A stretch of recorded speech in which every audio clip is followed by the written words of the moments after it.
Brandon says, hi Bruce, I just started my very first job in the ISO. Oh man, congratulations on that. It's a great path. I've been doing it for years. He said, I just completed my categorization, but I don't seem to know how to tailor out the controls in step 2. Please help. Okay, I can really help with this. Number 1, let me pay some bills real quick. If you are in the same position, you're a new ISO, you want to know what's going on, you want to know the gotchas, how to dodge all the problems that I had in the beginning, all the mistakes I made, go to ConvoCourses.com, look for a course called Risk Management Framework for ISOs, Information System Security Officers Foundations. That course focuses intimately on what you do as an ISO, going through all of the 7 steps of the risk management framework process, from preparation all the way to continuous monitoring. And it's all from the perspective of an ISO, and it's not nebulous. You know how you read these special publications, you read the FIPS, and it sounds like it's written for a PhD, like somebody's trying to go for a PhD or something. So it's a lot of like nebulous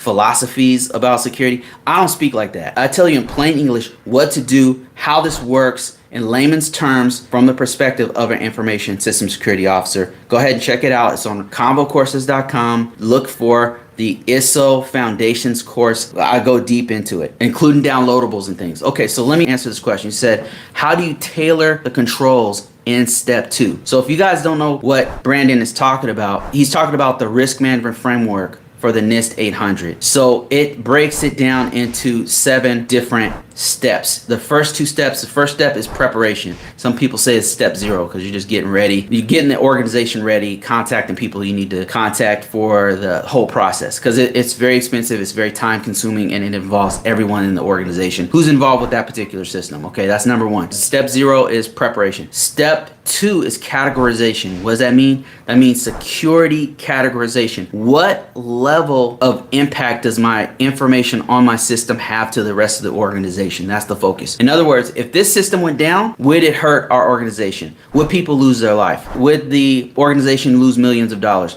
Would the country lose credibility? What is the impact of the system? Think of it like this. If you had a web server that's just serving out public information, of course you're gonna need to protect it, right? Because somebody could hack it, change information on it. But if it went down, is it gonna really hurt anybody? Is it gonna? No, it'll be embarrassing. But what do? You're just gonna reboot the system, put another system out there, you're good to go. Make sure that nobody gets back in there, make sure there's no denial of service attack or whatever. Fix it, get it up, and everything's good. As opposed to a system, let's say, that is tracking troop movements in a combat zone, right? If this system got compromised, people can literally die. So we're talking about impact levels. When you're talking about security categorization, what is the impact level of the systems? That's the next step in the risk management framework process.